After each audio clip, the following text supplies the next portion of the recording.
Hey YouTube, Wheelchair21 here, and this is Doyle's DVDs of Digimon Data Squad, Volume 1. I finally went and rewatched all the episodes. All the episodes on this 3 discs, 13 episode DVD set, which I felt was a cheap jip because we never got our Volumes 2, 3, and 4, where ironically I believe Canada and Australia got the releases of 2, 3, and 4, where we got the rest of them broken up into volumes and poorly sold. Digimon Data Squad, well, is pretty much Digimon Savers from Japan, brought over, dubbed by like the original Digimon crew, most of them.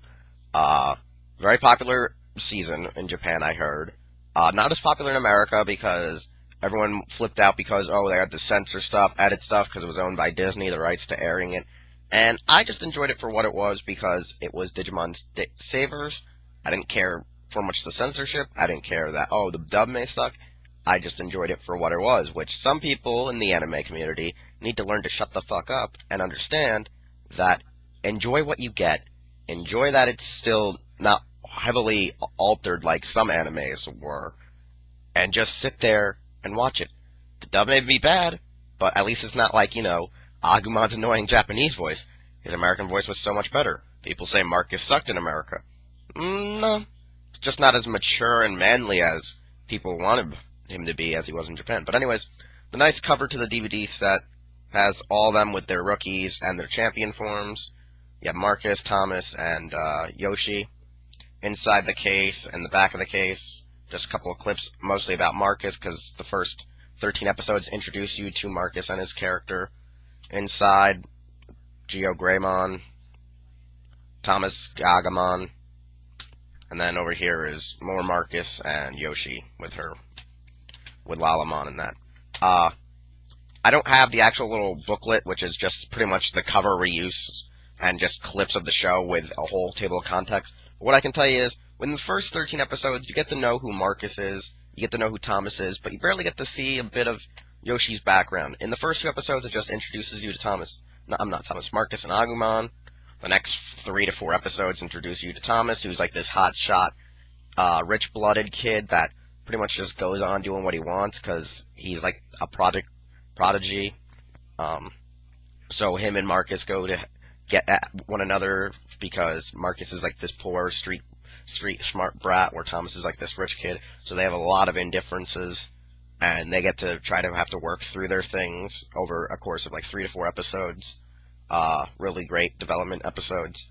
Then after that, the series kind of turns into those, like, Kamen Rider Double Dopant random attacks, where it's like a mystery where they're trying to find out who is the host of the, Digimon that the Digimon's kind of borrowing the life of to exist in this world to help Digivolve, because, like, they worked as more like actual kaijins from tokusatsus where they were hosts rather than having actual partners with Digivices, and then some of them actually became partners because of they weren't actually evil but just misguided for being in the human world.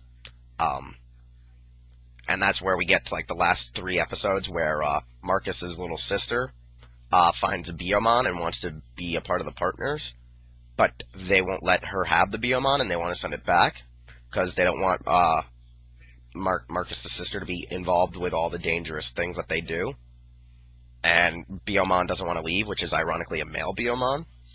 So, at this time, the first main villain, which is called Merukimon, who was a titan of some sort, giant, big, like, looking Leomon-like thing, sends down, like, Falcomon to go and turn Biomon evil. They put some virus in it, makes it digivolve into Aquilamon, makes it go crazy. They reprogram his data, and he goes crazy in the human world, attacks. Marcus is forced to fight it with Agumon and doesn't want to fight it. The Aquilamon turns into Garudamon, an ultimate type, overpowers them, forcing Marcus and RizeGreymon at this time to find a new inner strength, becoming RizeGreymon, the new metal Greymon of the series, with a giant magnum for a left hand. Pretty much ends off right there at episode 13 when RizeGreymon defeats Garudamon, Falcomon steals Biomon's egg, and heads back to Merukimon. And it pretty much leaves you right off when Keenan debuts, so that was a great way of how they ended this 13 episode volume set. But I felt like we should have gotten these volumes, because Data Squad, I feel, is a really good TV series. Even in Japan, in America, not horrible. Not horrible in America. The toy sales were, yeah, horrible. I think the fact that it wasn't on the main, like, Disney Channel and they kept it for the XD is a reason, because I hear that's a big deal, but nowadays people have DirecTV and all these other stations, so people would have been able to see it. It was up on the internet, and I think the problem is just Digimon and Pokemon have lost their luster. They've been misguided, because you can't carry on a series about creatures transforming for like 10, 20 years, probably. I don't know, but Pokemon somehow sometimes survives. These episodes, I really enjoy them. A lot of the episodes, I technically don't like the episodes that deal with Marcus and Thomas. I don't know, I just never liked those episodes.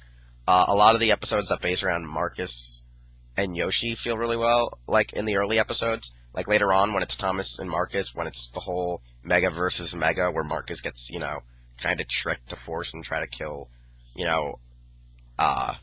RizeGreymon and that.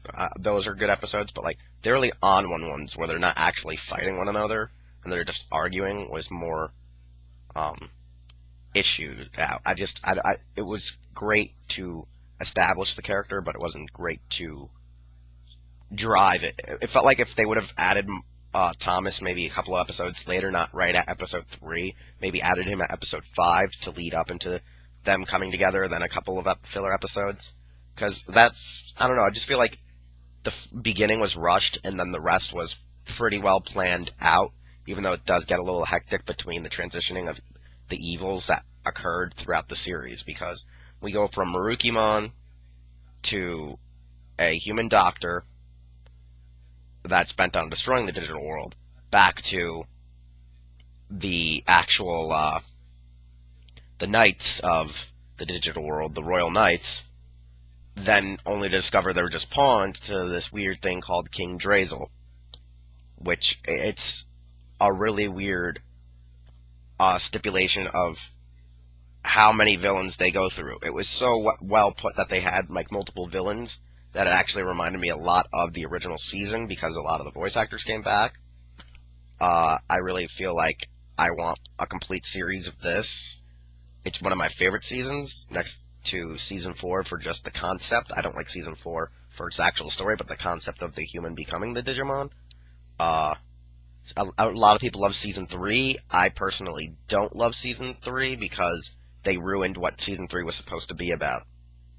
Because they had to rewrite it and send them to the digital world, and when they got to the digital world, it was just horrible. Season 1, Season 2, and Season 5 are like the best seasons ever.